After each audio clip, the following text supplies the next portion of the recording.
Now, for us in Singapore, assurance in old age revolves around a few key considerations: healthcare, housing, and retirement needs. The CPF is our key pillar in the social security system.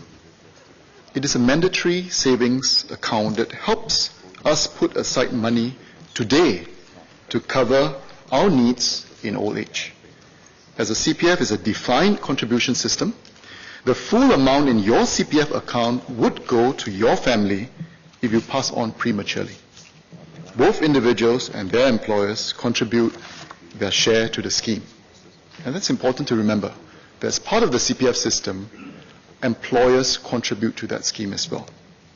And it is also a vehicle through which we help to cater for healthcare and housing needs. Now, when the CPF was first introduced almost 60 years ago, members could withdraw their money at age 55 in a lump sum. Now, that was because at that time, someone would expect to live only another 6 to 7 years after that. That was life expectancy then.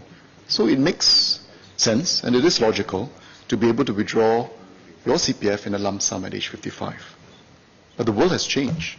The situation is very different today, where one could expect to live a further 30 years or more. Allowing a full withdrawal from CPF at age 55 today will put us at a real risk of outliving our savings in our old age. To blindly keep to the earlier model of full withdrawal at age 55, which made sense then, I think would be wrong, and I think would be irresponsible. That is why we introduced the minimum sum scheme. The policy is not a new one. It has been in place for about 30 years.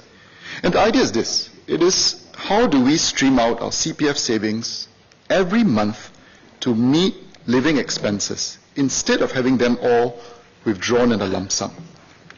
Neither do we require for Singaporeans to set aside all our CPF savings to be streamed out this way.